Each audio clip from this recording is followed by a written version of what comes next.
Hari ini kita berada di penghujung tahun, di penghujung bulan. Begitulah cepatnya hari itu berlalu.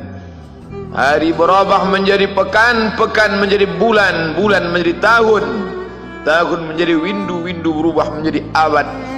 Yang mati hilang, yang dulu hidup kaya, hari ini hanya tinggal kenangan saja.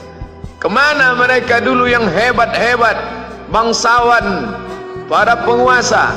Semuanya mati ditelan zaman.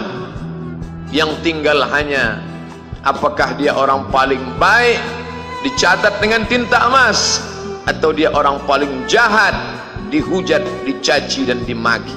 Harimau mati meninggalkan belang, gajah mati meninggalkan gading, manusia mati meninggalkan nama. Nama yang baik atau nama yang buruk. Wa tilkal ayyamu nudawiluha bainan nas. Demikianlah hari demi hari kami pergantikan di antara manusia. Untuk apa hari ini dirubah Allah Ta'ala? Mengapa hari ini datang silih berganti dan kita ada di dalam zaman itu? Liya'lamallahu alladhina amanu. Allah ingin menguji siapa yang imannya tetap istiqamah, siapa yang masih tetap beriman sampai hari ini.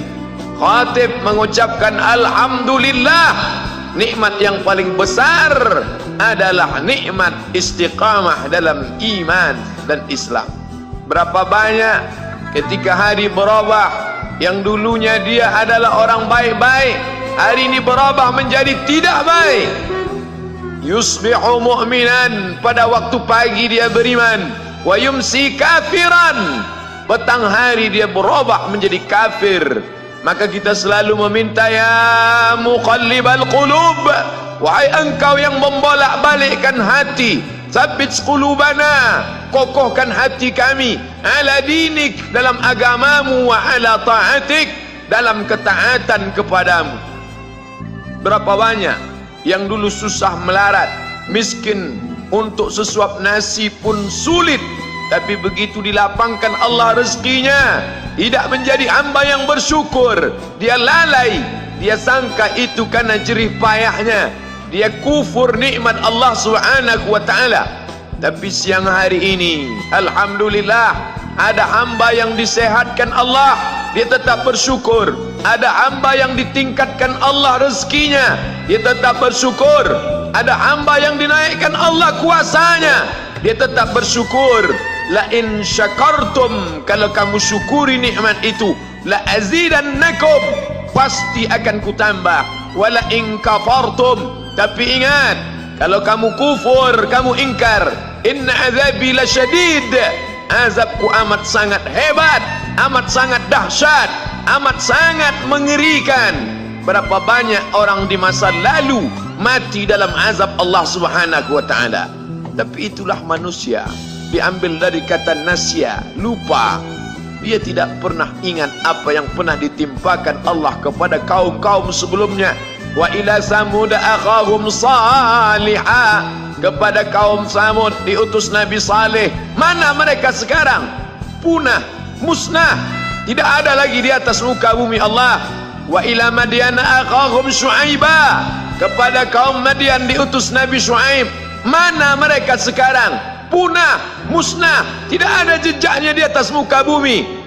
Wa ila Adin akhahum Huda, kepada kaum Ad diutus Nabi Hud. Tidak satu pun ada di atas muka bumi. Tapi orang tetap juga angkuh dan sombong. Memang itulah manusia yang berada di atas muka bumi Allah Subhanahu wa ta'ala.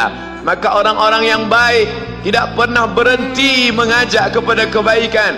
Umat ini dikatakan baik bukan karena banyak ibadahnya. Umat ini dikatakan baik bukan karena dia pergi bolak-balik ke kota Makkah Al-Mukarramah untuk haji dan umrah. Allah puji umat ini, kuntum khaira ummah, kalian umat terbaik. Kapan? Bila umat ini disebut umat terbaik? Ta'muruna bil ma'ruf, ketika engkau sanggup mengingatkan saudaramu dalam kebaikan. Pagi ingatkan tentang siang, siang ingatkan tentang petang, petang ingatkan tentang malam, malam ingatkan bahwa esok pagi kita tetap berbuat baik. Wa tanhauna 'anil munkar, larang mereka dari perbuatan mungkar. Maka hari-hari yang sudah kita lewati di masa yang lalu, sanggupkah akan pulang kembali? Pepatah Arab mengatakan lan tarji'al ayyamul lati madat, yang lalu tak dapat terulang kembali. Apakah semua itu berlalu begitu saja? Tidak ada yang percuma, tidak ada yang gratis, tidak ada yang sia-sia. Semua akan diminta pertanggungjawaban di hadapan Allah Subhanahu wa ta'ala. Sejak kita tegak di atas muka bumi ini, sejak kita diberikan nafas, diberikan hidup, diberikan nyawa, maka sejak itu kita ditanya, apa khalaqnakum abatha? Apakah kalian kami ciptakan sia-sia? Apakah kami sangka? Apakah kamu semua menduga bahwa kami menciptakan kamu lalu kamu tidak akan kembali menghadap kami? Semua akan diminta pertanggungjawaban di hadapan Allah Subhanahu wa ta'ala. Tidak ada kata yang dapat terucap dari lidah orang beriman selain ucapan astaghfirullahalazim. Ampunkan segala dosaku di masa yang lalu. Aku lalai dan lupa ya Allah. Kami termasuk orang-orang yang menghilangkan usia kami ya Allah. Kami tak tahu ke mana umur kami selama ini. Berapa jam untuk perbuatan dosa, berapa untuk perbuatan maksiat. Padahal ketika tiba masanya, kami semua akan menghadapmu, dan pada saat itu semua akan dihitung menit demi detik, detik semuanya. Tidak ada yang lepas daripada pengawasan. Inna alaikum la'afizin, bersama kamu ada malaikat hafazah kiraman mulia, katibin mencatat, ya'lamuna ma taf'alun, dia tahu semua yang kamu lakukan. Betapa waktu-waktu yang lalu itu tak dapat kita tebus dengan apapun selain kita perbaiki di masa yang akan datang. Tingkatkan kualitas salat berjamaah, tingkatkan membaca Al-Quran. Andai usia kita sudah lanjut, tak dapat kita jemput, maka kita didik anak cucu generasi akan datang menjadi generasi yang Qurani dan Islami.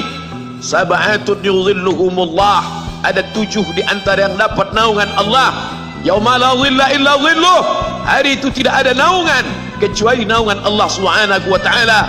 Di antara yang mendapat naungan itu adalah syabun, anak muda, nasya'a fi ibadatillah, anak muda yang tumbuh beribadah kepada Allah Subhanahu wa ta'ala. Andai masa muda kita penuh dosa, andai masa muda kita penuh narkoba, andai masa muda kita penuh zina, wal iyadzubillah wa na'udzubillah, jangan sangka Allah tutup pintu taubat.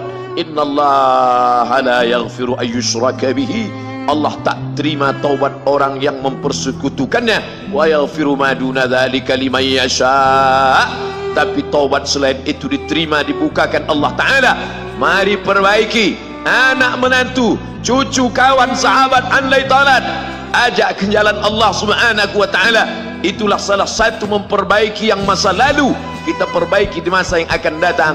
Di antara tujuan Allah mengapa dia buat kita masih hidup di akhir tahun ini, ya'lamallahu allazina amanu, Allah menguji siapa yang masih tetap dalam istiqamah iman dan Islam. Tujuan kedua, mengapa Allah buat kita hidup sampai hari ini? Wa yattakhidha minkum syuhada, wa yattakhidha minkum syuhada, Allah ingin melihat siapa di antara kita ini yang layak untuk menjadi syuhada. Iskariman, hidup mulia, au mutsyahidan, atau mati syahid. Pilihan orang Islam tidak banyak. Kalau hidup, hidup mulia. Kalau mati, mati syahid. Jangan hidup hina, mati terlunta-lunta, tidak diterima Allah Subhanahu wa ta'ala. Hidup mulia atau mati syahid dipersaksikan oleh para malaikat. Man kharaja fi talabil ilmi, siapa yang keluar rumah dengan niat menuntut ilmu, fahuwa fi sabilillah, maka dia seperti orang yang berjihad fi sabilillah, yang jauh meninggalkan kampung halaman, menuntut ilmu di perantauan. Jangan kau sangka kau anak yang terbuang, engkau adalah seorang syahid. Andai mati dalam perjalanan, maka matimu adalah seorang yang mati syahid.